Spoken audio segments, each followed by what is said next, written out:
Bienvenue dans ce nouveau billet de la Bourse sans stress, numéro 49, en date du jeudi 9 avril 2020, car les marchés étaient fermés vendredi. Je vous propose au sommaire, donc j'ai modifié un tout petit peu, donc que nous disent les marchés US, où est-ce que nous en sommes donc le 9 avril, et que nous dit la rue sectorielle. Et puis également, je vais vous donner un petit cadeau, une chose à suivre et qui est très très très importante. Je vous propose, on y va. Alors, que nous disent les marchés US? Alors, on va voir comme à l'accoutumée le SP 500, le Dow Jones, le Nasdaq 100 et le Russell 2000. Et j'ai apporté juste un petit complément d'information, c'est de regarder les taux d'intérêt. Parce que simplement, ils nous donnent, si vous voulez, la capacité des marchés à pouvoir acheter à peu de frais puisque les taux sont bas. Alors, je vous propose, on y va tout de suite sur les graphes. Le SP 500, à travers l'ETF SPY. Bon, alors on ne va pas remonter le temps, on l'a déjà fait, etc. Donc là, on en avait déjà parlé il y a quelques temps, on a effectivement une belle baisse et en même temps, on a eu un retracement donc vers le nord en deux temps. Bon, alors effectivement, on avait vu comme quoi on avait retracé à 38%, hein, j'arrondis, voilà. Et ici, et ben tout compte fait, on pensait peut-être que ça allait repartir vers le sud directement. Et ben non, on a retracé à 50%. Bon, alors avec un beau doji concernant jeudi. Bon, alors il y a quand même quelque chose d'important à voir, ok, parce que on peut être attiré à revenir sur la moyenne mobile, donc il va servir de résistance, hein, la moyenne mobile 50 jours, ok, ou bien on peut repartir vers le sud. Bon, c'est les marchés qui vont quand même un peu décider et c'est pas moi. Donc là, on a mon petit fil conducteur, donc la moyenne mobile 10 jours. Bon, on est un petit peu écarté, on va peut-être revenir la tester, mais simplement prendre une position actuellement, si vous voulez, bah non. Parce qu'il y en a beaucoup quand même qui se sont fait avoir. Alors je vais retirer, voilà, le retracement, on enlève, voilà. Il y en a beaucoup qui se sont fait avoir parce que on a retracé ici à 38%, donc on s'imaginait comme quoi on pouvait repartir vers le sud, ok? Eh ben non, les marchés sont beaucoup plus forts qu'on pourrait le penser. Bon. Par contre, je vais vous dire quand même quelque chose d'important qu'il faut garder en mémoire. Pendant toute la phase de baisse ici, vous avez une augmentation et on voit bien le volume moyen, hein, je vais même le mettre en grand écran, on a une augmentation des volumes, ok? Par contre, pour le retracement, ça se voit tout de suite.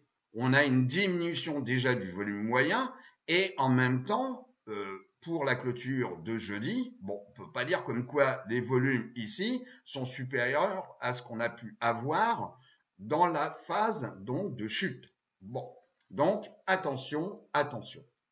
Bon, si maintenant on regarde le Dow Jones, alors vous allez voir comme quoi il y a des similitudes. Si vous voulez, là aussi, je pense qu'il y a beaucoup de vendeurs à découvert qui se sont fait avoir, qui pensaient comme quoi on allait repartir. Et puis, bah, tout compte fait, bah, les marchés sont plus forts. Et puis, bah, ces vendeurs à découvert, eh ben, bah, ils se sont retrouvés un petit peu squeezés. Donc, bah, ils ont racheté leur position, ce qui a fait progresser, si vous voulez, les cours. Bon. Alors là, même constat on retrace à 50% pour le Dow Jones. Hein, ce sont des zones, hein, on ne va pas chercher le millimètre. Hein, ok, ce sont des zones. Même constat, même chose. Ok. Et si demain le cours il va retester la moyenne mobile 50, oui peut-être. Est-ce qu'il va revenir tester la moyenne mobile 10 jours? Oui peut-être. Et est-ce qu'il va aller encore plus bas? Oui peut-être. Je n'ai pas la boule de cristal, c'est simplement des constats. Bon, il y a un constat là aussi, hein, c'est que la moyenne mobile 50 jours a croisé à la baisse la 200, bon, la 200 jours, hein, puisque je suis ici en délit, voilà, excusez-moi. Donc, même chose. Alors, si vous voulez, il faut être quand même relativement prudent. Et même constat, si vous voulez. Vous voyez, comme quoi, là, les indices, ils nous disent tous la même chose. Bon, là, pour l'instant, on en a vu que 2, mais on va voir les autres.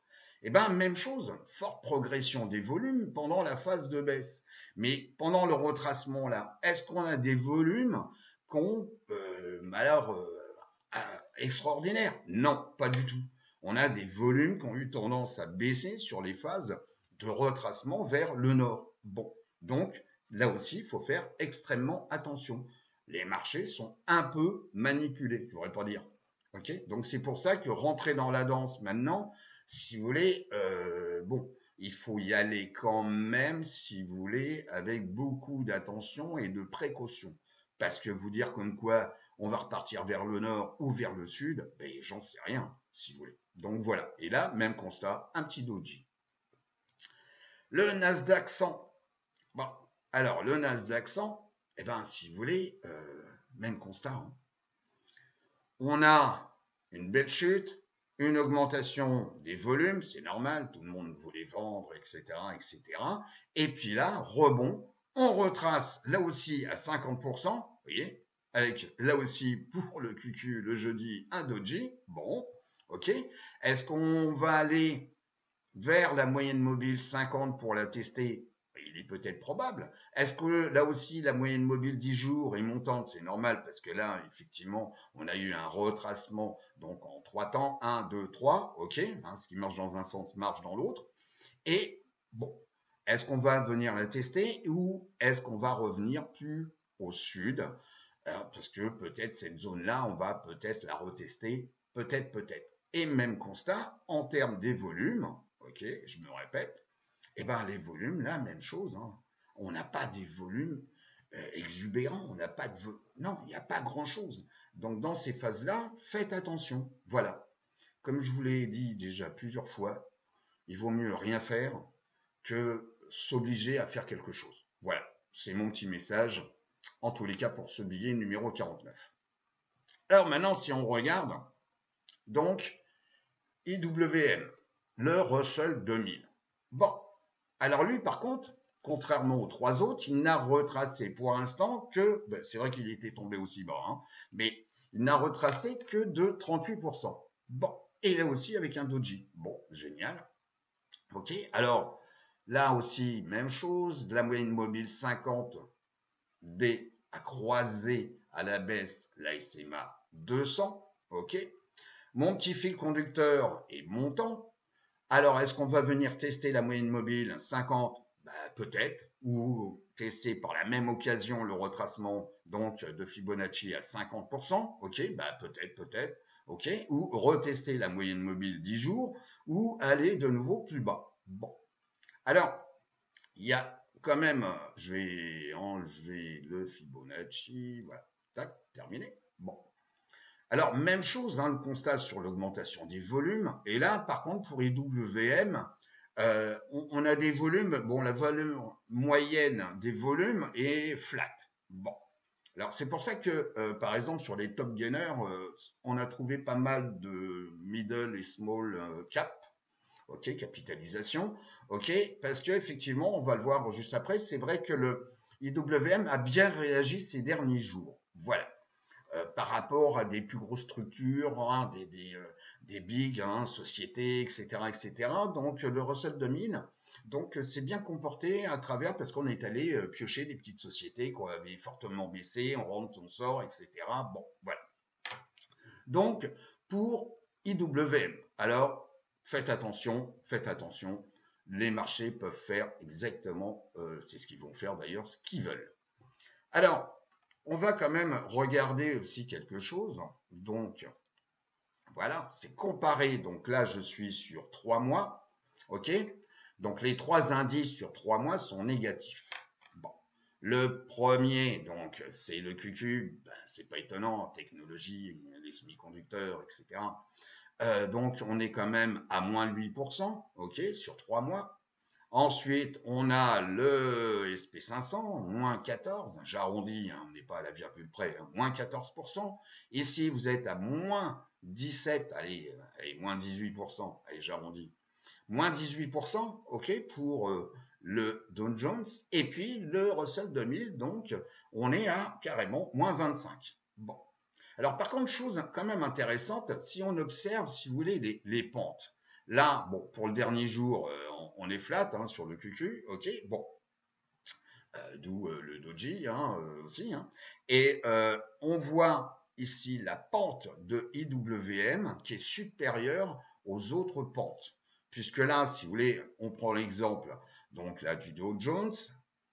Quand on a eu ici la réaction après donc le retracement, on va prendre ici ce point-là, on était à moins 26,82, ok? Et là, on arrive à moins 18. Bon, et ben ça fait grosso modo, hein, on arrondit, 7 plus 2, donc 9%. Par contre là, on est passé de 36, allez, on va dire 37, j'arrondis, allez, 37, de 37 à 25. Et ben donc IWM a mieux réagi, donc la pente, le momentum est supérieur. Bon. Donc c'est pour ça il y avait certainement, alors je vous déconseille hein, sur les small, les middle, hein, bien entendu, on oublie tout de suite les options, ok, c'est pas assez liquide, donc là c'est plutôt vraiment traiter du stock, voilà. Bon, vous faites comme vous voulez. Alors également petite chose que je voulais également vous parler, les taux d'intérêt. À un moment donné, vous vous souvenez, il y a le temps passé, les taux d'intérêt avaient énormément monté, etc., etc. Bon, voilà. Donc là, je vous rappelle, il faut diviser par 10 et vous avez les pourcentages. OK hein, c'est le rate. OK bon. Là, on est en weekly. Bon, c'est pour voilà, avoir une meilleure visualisation sur du moyen terme. Vous voyez, regardez ça en daily. Bon, OK même si certains travaillent sur des futurs, sur les taux, enfin bon, peu importe. Donc là, on est quand même à des niveaux relativement faibles. Si je me mets, regardez bien, hop, en mensuel, on est à des taux qu'on a déjà depuis belle lurette pas vu. Vous voyez, on a une tendance qui est baissière, ça c'est clair, ok. Bon, bon, en plus, il n'y a pas beaucoup d'inflation non plus, hein, pour l'instant. On peut pas dire, voilà, et même sur les revenus, les salaires, on peut pas dire comme quoi il y a beaucoup d'inflation, ok. Bah, surtout que là, bon, avec ce qui se passe, je pense que le problème va être un petit peu résolu, vous voyez. Et puisque le taux de chômage va augmenter, hein, donc on l'a vu aux États-Unis, bon voilà, par rapport à ce qui se passe au niveau de la pandémie. Je reviens en weekly. Voilà. Bon. Donc pour l'instant, si vous voulez, si on fait une comparaison, comme ça vous allez mieux comprendre. On va se mettre, voilà, sur le, voilà, on va comparer, et puis pour avoir une meilleure visualisation, voilà. Et on va se mettre, si vous voulez, ici, ce coup-ci, donc en daily, pour bien comprendre. Voilà. Si vous voulez, à un moment donné, les taux d'intérêt vous donnent une facilité de caisse. Les taux d'intérêt, quand ils sont bas, ça vous permet, si vous voulez, d'emprunter à très peu et de pouvoir acheter quelque chose et d'avoir un retour sur investissement qui est beaucoup plus important. Ok et c'est d'où l'importance des taux d'intérêt faibles. Ok bon. Là, on voit comme quoi le marché a réagi. C'est le SP500, hein, donc le SPX. Ok donc ça, c'est une comparaison. Et on voit comme quoi les taux d'intérêt ont, eux, réagi, hein, la peur, etc., et on rebaisse. Et là, effectivement, on a une divergence où, effectivement, là, on baisse. On n'est pas ici à un niveau qui est plus haut qu'ici. Non, pas du tout. Le niveau, il est plus bas qu'ici. Et là, la tendance du marché est quand même montant, pour l'instant, si vous voulez. Hein, c'est juste du retracement. On peut pas dire comme quoi, ça y est, on est reparti. Voilà, les marchés, excusez-moi, je suis en train de non plus tourner la feuille de papier, mais regardez sur le deuxième écran le programme de ce que j'ai à dire. Donc, si vous voulez, c'est pour ça qu'il y a peut-être un retour qui va y avoir sur les marchés, ok. Il faut attendre, c'est un peu tôt, voilà, franchement, c'est un peu tôt. Mais regardez, c'est TNX, hein, c'est voilà, c'est pas difficile, c'est TNX. Regardez ces taux parce que effectivement, c'est là où on va voir si la facilité de caisse, hein, de trésorerie, etc., va permettre aux intervenants de revenir sur les marchés donc financiers, sur les stocks, simplement parce que bah, y a une facilité d'avoir de l'argent à pas cher. Voilà. Donc, c'est vraiment à suivre. Voilà.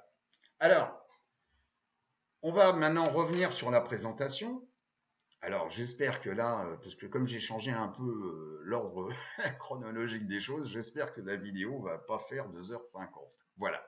Alors, où est-ce que nous en sommes? On va voir donc, bien sûr, comme à chaque fois, la volatilité, le VIX, comparer le court et le moyen terme sur deux ETF adossés sur la volatilité, comparer le SP500 par rapport au secteur refuge bien connu, les utilities, le SP500 par rapport à l'or qui reprend quand même un peu de la vigueur, je voudrais pas dire.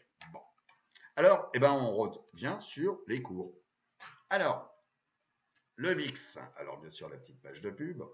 Alors le VIX, si vous voulez, c'est très simple. On a eu la grande époque où effectivement il fallait rentrer sur des options adossées sur des ETF, par exemple, sur la volatilité, ça valait le coup. Et puis on arrivait ici à un point quand même qu'on avait, j'ai déjà évoqué, je ne me répète pas, ok, relativement très très élevé. Voilà. Et puis là, là, on s'était vu donc au mois de mars, et puis je vous avais parlé du hammer, et moi, effectivement, on est revenu tester ici la moyenne mobile, donc 10 jours, hein, mon fil conducteur, et puis pour l'instant, tac, on est redescendu, les plus bas, bon, etc. Et là, on revient tester, si vous voulez, la moyenne mobile, donc 50 jours. Alors là aussi, si vous voulez, ça y est, hein, il ne faut pas partir sur le scénario, voilà, on va la casser, etc. Je n'en sais rien, si vous voulez. Le seul constat, c'est que la volatilité a baissé. On voit bien que effectivement les bougies sont de plus en plus petites par rapport à ici, par rapport à ici. Donc c'est quand même une trace importante de la peur, ok. Alors que là, bon, il y a moins de peur, voilà, bon. Mais on est quand même, on a clôturé quand même à 42. Vous voyez, bon, c'est quand même pas rien. Donc c'est quand même une volatilité qui reste néanmoins élevée. Ok. Bon. Donc il faut regarder le comportement donc de la volatilité par rapport à la moyenne mobile 50, par rapport donc à la moyenne mobile 10, mon petit fil conducteur. On risque peut-être de le retester et puis peut-être repartir vers le sud ou je ne sais pas. Sincèrement, si vous voulez, j'ai pas la boule de cristal. Il suffit juste de faire des constats, de préparer son plan de travail qui ne sera peut-être pas forcément la semaine prochaine, mais observez tout ça. Si maintenant on regarde donc la comparaison donc court terme et moyen terme. Bon, et même constat, hein, donc on avait une forte volatilité à très court terme par rapport au moyen terme. Bon, et puis là, même chose, on a atteint un niveau relativement important. On est venu jouer avec la moyenne mobile 10 jours, mon petit fil conducteur, et on est passé en dessous. Et puis là, même chose, hein, on voit bien que les bougies ont des corps de plus en plus petits, excusez-moi, et on se rapproche de la moyenne mobile 50. Bon, alors est-ce que on va tester de nouveau la 10 jours? Je ne sais pas, mais en tous les cas, la 10 jours, elle est bien quand même baissière pour l'instant. Mais à noter quand même que la moyenne mobile 50D de la comparaison a croisé à la hausse la moyenne mobile 200D et que la 200D commence à être franchement plate. Alors, là aussi, il ne faut pas se précipiter sur les marchés, il faut simplement être prudent et quitte à rien faire, au moins comme ça, vous aurez l'esprit tranquille. Voilà. Alors, on va maintenant, parce que là, c'est pas préparé, il faut que j'y aille avec la mimine. Voilà. Donc, on a également la comparaison du SPY avec le secteur des utilities. Alors, et là, bon, si vous voulez, on a eu une belle réaction, tout ça, on l'a évoqué, on est bien en délit, ok.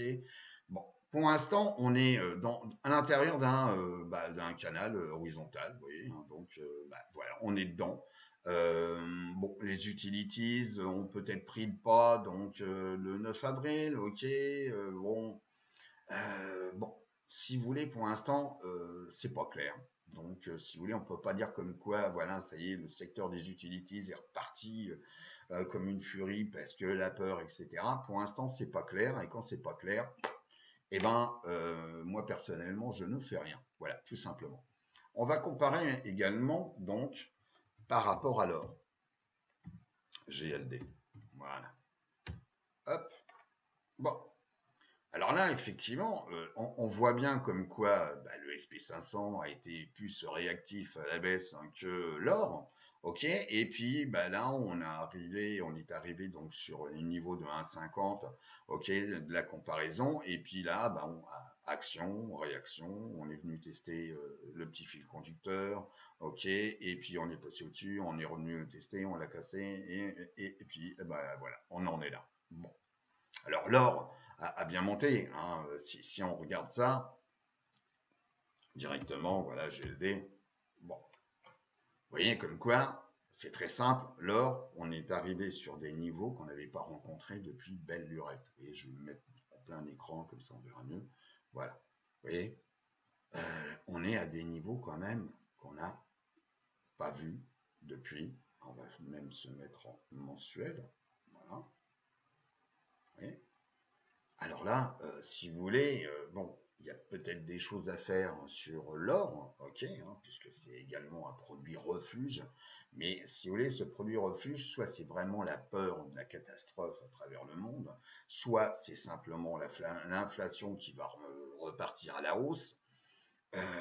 Donc ça veut dire aussi peut-être des taux d'intérêt qui risquent de remonter. C'est pour ça qu'il faut mettre tous les éléments, si vous voulez, à plat et les analyser. Parce que là, effectivement, on voit bien comme quoi on était dans une zone de congestion. On est en mensuel, vous vous rendez compte.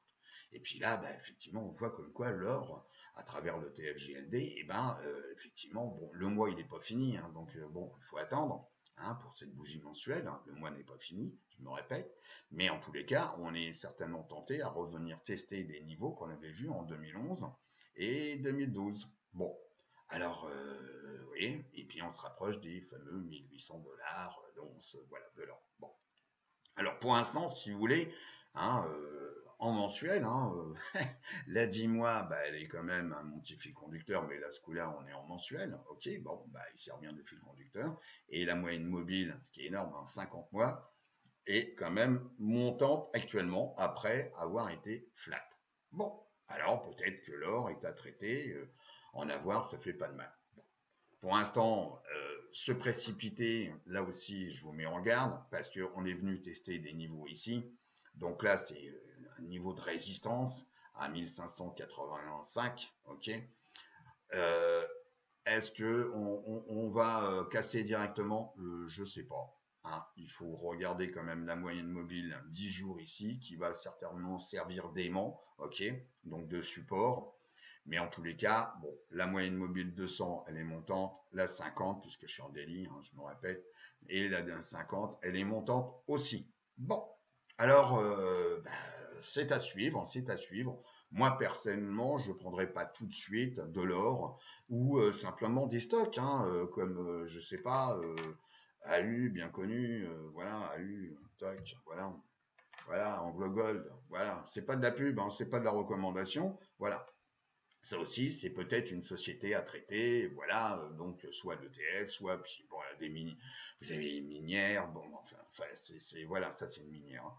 Ok, donc vous avez plein de choses à traiter, voilà, vous avez GDX aussi, comme ça, voilà, on fait la revue. Voilà, GDX, minières, qui sont les plus grosses, parce que vous avez également des minières juniors. Alors bon, c'est des plus petites, hein, c'est GDXJ, voilà, tac, minière junior. Bon, voilà. Bon, qui elle vient tester directement, vous voyez, hein, on fait un plus haut depuis un certain temps, hein, ok, et on est venu ici tester la 50D, hein, puisque je suis en délit, ok. Mais bon, par contre, là, on voit comme quoi, bon, c'est normal, hein, il y a eu la chute du marché, donc tout a baissé, même les minières. Ok. Bon. Alors, non plus ma petite page qui est tournée, mais l'autre PC avec l'écran. Voilà. Alors, on va maintenant, c'est ici les secteurs, voilà, les secteurs sur 6 mois. Alors, on est sur 6 mois, hein, voilà, 6 mois, ok. Alors, sur 6 mois, il n'y a pour l'instant que deux secteurs composant la roue sectorielle, excusez-moi, qui sont positifs. Vous avez donc la santé, bah, c'est pas étonnant, hein. Ok, bah, effectivement, par rapport à ce qui se passe, bah, donc vous allez avoir ceux qui vendent des médicaments, ceux qui les fabriquent, ceux qui sont des biotech pour développer des nouvelles molécules. Donc tout le secteur, hein, et inclut le sous-secteur des biotech. Ok, donc et puis il y en a d'autres, hein, comme tout ce qui est appareils médicaux, etc., et qui est encapsulé dans le secteur donc XLB. Ok, bon, en tous les cas, vous voyez, sur 6 mois, on est à plus 8,50. Voilà, pour cent. Bon, et puis la technologie, hein, qui avait baissé, et puis qui se reprend, bah oui, on a toujours besoin de technologie. Si vous voulez, c'est pas parce que les gens sont confinés que effectivement la technologie on l'utilise plus. Bah si, je dirais même peut-être de plus en plus parce que avec le télétravail et ce n'est pas qu'en Europe, hein, aux États-Unis aussi, et ben effectivement, bah, on découvre bah, des nouvelles applications, des nouvelles. Et ben voilà, donc la technologie on en a toujours besoin. Voilà, simplement. Et puis tous les autres secteurs, bah ils sont tous à la ramasse. Bon, surtout pour l'énergie. Bon, là aussi c'est un secteur à suivre. Bon, comme bah, c'est-à-dire que grosso modo, si vous voulez, il n'y a plus d'avions, enfin très peu. Les gens sont confinés, donc la consommation pour les voitures, bon, bah, il reste simplement les transports routiers pour le shipping, ok, le transport. Bon, bah, si vous voulez, la demande a franchement baissé. Donc effectivement, bon, alors maintenant, est-ce qu'ils vont se mettre d'accord à resserrer les vannes donc en termes de production? Oui, je pense, ils sont quand même pas bêtes. Et puis de telle sorte de faire remonter les cours du pétrole. Voilà. Donc sincèrement. Voilà, donc maintenant si on revient sur la présentation. Voilà. Tac. Alors, le petit tableau, pour ceux qui préfèrent mon petit tableau. Voilà, comme ça.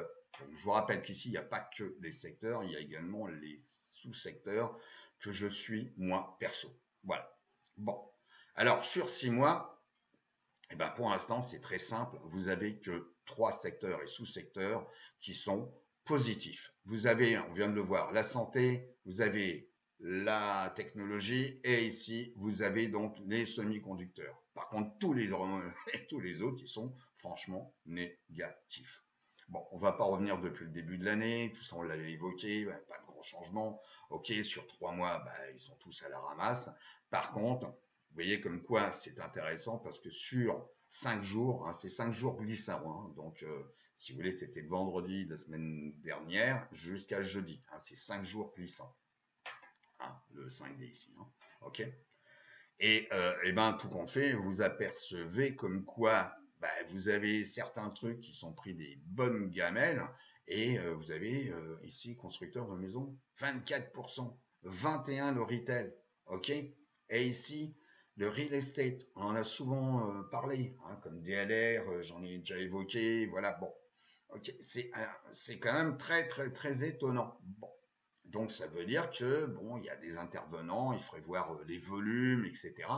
Mais en tous les cas, bon, c'est très surprenant. Alors que ici, sur 5 jours, la santé, ici, les couches culottes, hein, XLP, etc.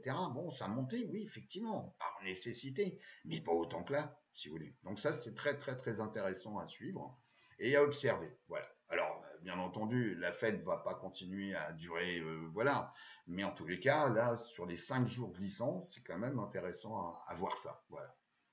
Ensuite, on revient sur, voilà, sur 3 mois. Voilà, donc là, on revient sur les graphiques. Donc, sur 3 mois, donc c'est ici. Voilà, on vient ici. Donc là, c'est une autre forme, hein. Je reviens sur les graphiques. Bon, bah voilà, vous avez les secteurs. Donc, il n'y a plus les sous-secteurs sur 3 mois. Bon.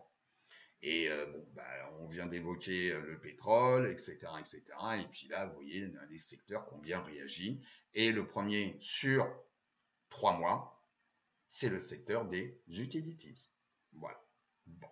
Donc, à voir, qui avait bah, descendu, si je me mets, vous voyez, un utilities, hein, on était descendu là, etc., mais moins bas que d'autres secteurs. Et puis là, bah, c'est celui qui repasse en tête.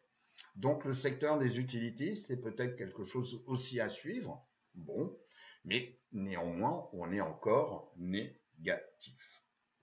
Alors, au niveau maintenant donc de Finviz, alors là c'est tout ce qui est donc à travers des ETF, on est sur 3 mois.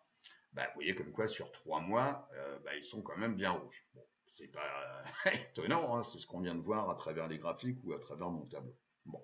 Cependant, on voit comme quoi il y a quand même quelques trucs qui sont verts, comme donc les minières, GDX, ok, plus 3,25 sur 3 mois, ok. Vous avez la volatilité donc à travers donc des ETF, donc avec soit effet de levier ou 100, hein, VXX, ok.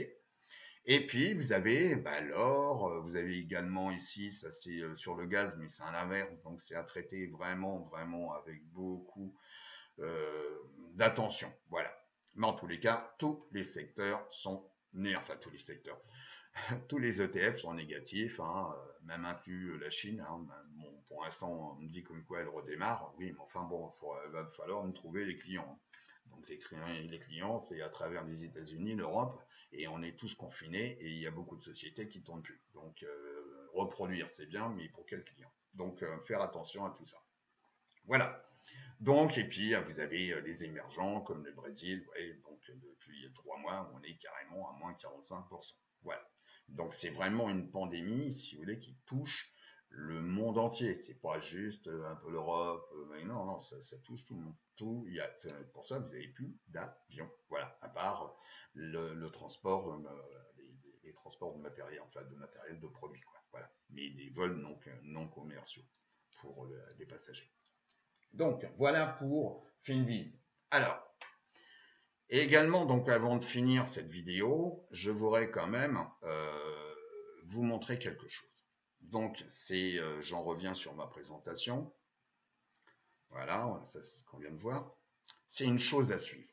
Alors, c'est mon petit cadeau. Voilà, on est tous confinés, etc.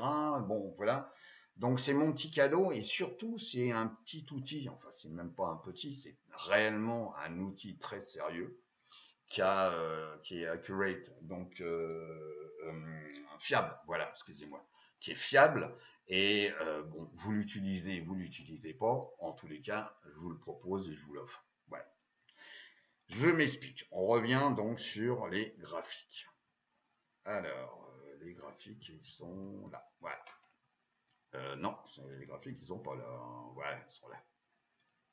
Bon, alors je m'explique. Alors déjà, premièrement, c'est quelque chose qu'il faut regarder en mensuel. Voilà, ok, mensuel. C'est valable aussi bien sur les indices que sur les stocks, donc, et incluant bien entendu les ETF. Bon.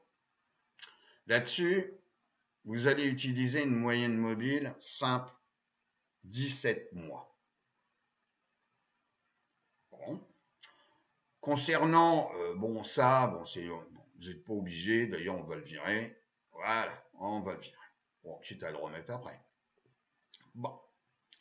Donc là, on est en train de regarder. Bon, en plus, j'ai rajouté les bandes de Bollinger. OK. Et là, c'est pour définir, si vous voulez réellement, si l'indice ou le stock, on est en rentrée sur du moyen terme, sur une phase baissière ou une phase haussière. Bon. Si on regarde les différentes crises, on va remonter le temps. Vous voyez, on va tout mettre, donc je pense que la vidéo ne va pas faire 35 minutes ou 40, mais on va tout se taper. Enfin, tout se taper. Toutes les crises principales. Donc ici, vous avez la moyenne 17 mois. Les bandes de Bollinger, ok. On a eu la crise, donc, des dot-com, bien connue. Et là, donc, au mois de novembre, c'est simple, on a cassé la moyenne mobile 17 mois et on est venu perforer légèrement la bande inférieure de Bollinger. Bon. Et bien à partir de ce moment-là, si vous regardez l'écran, ok, on s'aperçoit comme quoi, c'est à partir de ce moment-là, comme quoi on a eu un marché baissier. C'est pas tellement le premier mois qu'il faut voir, c'est voir les mois suivants. Les mois suivants, on était en dessous de la 17 mois, la moyenne mobile 17 mois. Et on a continué à perforer, si vous voulez, la bande inférieure de Bollinger. Ok? Alors, je dis pas comme quoi, à un moment donné, il y a forcément des rebonds, hein, action, réaction, ok? Mais on était toujours en dessous de la 17 mois. Bon. Et puis là, on est arrivé à des niveaux plus bas qu'on a testé une deuxième fois. C'est pour ça que, pour ce qui nous concerne actuellement, ça risque peut-être de se produire. Mais si vous voulez, je ne suis pas devin. Il suffit de regarder les cours et puis voilà, les graphiques. Mais par contre, vous voyez que en mai 2003, c'est à partir de ce moment-là que les marchés sont repartis à la hausse. Donc c'est pratiquement 3 ans. Vous voyez, c'est 3 ans, hein, comme à l'accoutumée. Généralement, c'est 3 ans, 2 ans, 3 ans. Bon, avant, entre le point haut des marchés et puis la reprise réelle, ok? Et la reprise réelle, elle a été au moment où la bougie ici mensuelle, il faut que le mois soit fini bien sûr, ok? On a dépassé en clôture la moyenne mobile 17 mois. Est-ce qu'il fallait se précipiter tout de suite? Non, on avait besoin de confirmation. Et la confirmation, elle a été donnée le mois suivant et le mois d'après, puisqu'on était bien au-dessus de la 17 mois. Et là, à partir de ce moment-là, vous vous apercevez comme quoi, pof, les marchés sont repartis à la hausse. OK? Et que on venait parfois s'appuyer sur la 17 mois. Oui, d'accord, OK. Mais en tous les cas, elle était montante. Ok, qu'on vienne jouer avec elle, bah, c'est normal, si vous voulez. Hein. C'est un peu comme la chasse au stop. Il faut bien faire peur aux gens et récupérer à tous ceux qui ont passé des ordres stop et qui se font liquider simplement. Et puis, pour le bonheur des acteurs qui ont l'ensemble du carnet d'ordre. Parce que ça aussi, on vous le dit jamais. Ok, vous regardez votre carnet d'ordre, bah, vous n'avez pas grand-chose. Par contre, croyez-moi que les banques, certains fonds ont tout l'ensemble des carnets d'ordre. Donc la chasse au stop, c'est relativement facile à faire.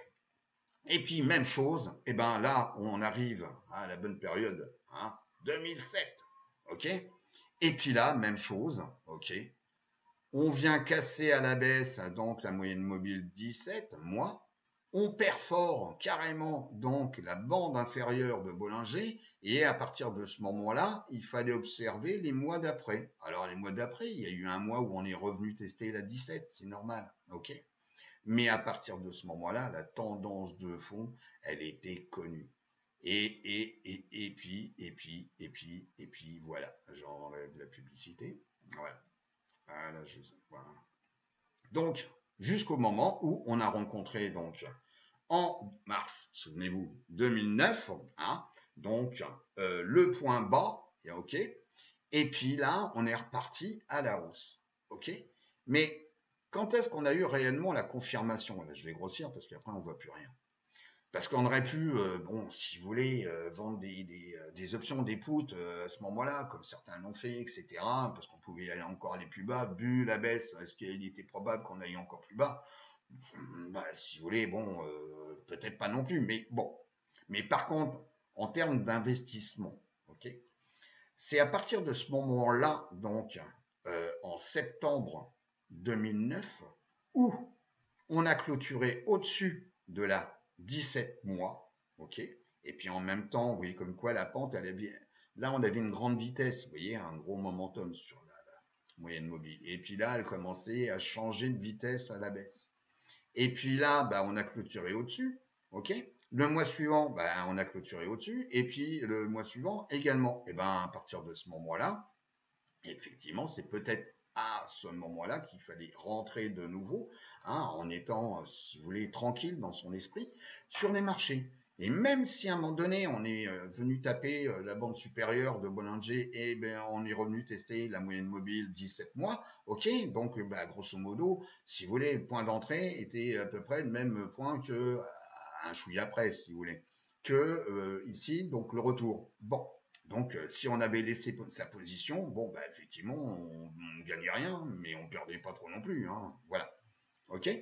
Bah, voilà, le marché, ils ont continué à monter, etc.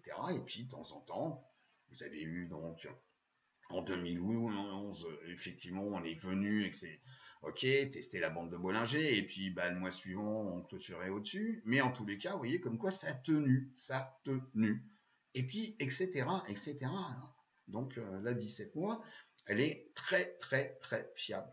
Et puis, on a eu la crise de 2015, vous voyez, donc voilà.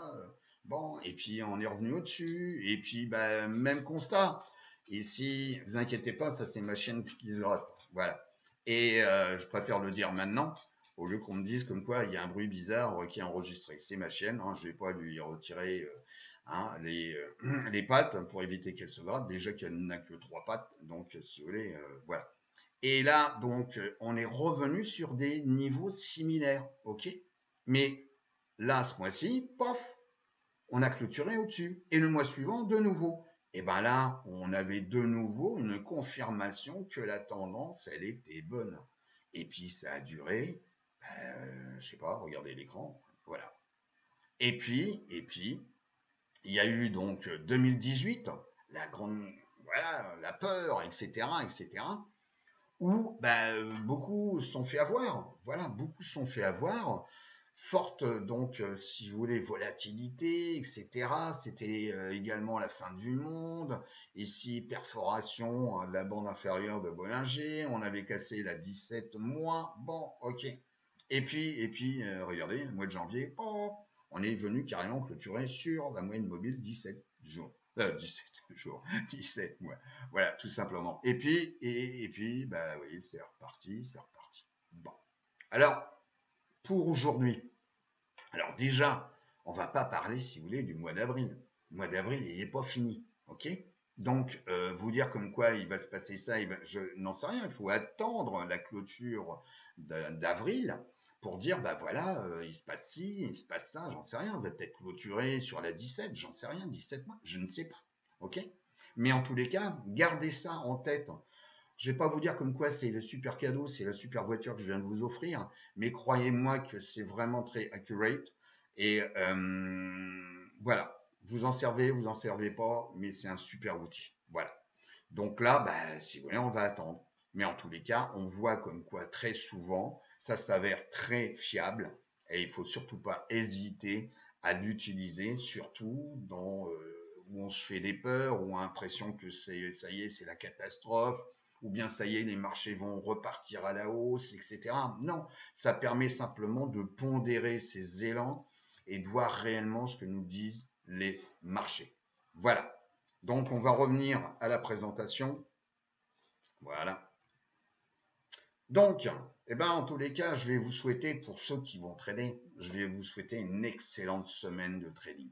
Faites attention, soyez prudents, je me répète, c'est peut-être embêtant pour vous, mais si vous voulez, quand c'est pas clair, euh, voilà, il y a quand même des grosses mains qui manipulent les marchés, donc il faut pas, si vous voulez, rentrer dans la danse et voilà, garder votre cash, parce qu'il y a des moments qui seront beaucoup plus propices et avec des probabilités qui seront de votre côté. Je vous souhaite en tous les cas une bonne semaine et je vous dis à très très bientôt. Au revoir.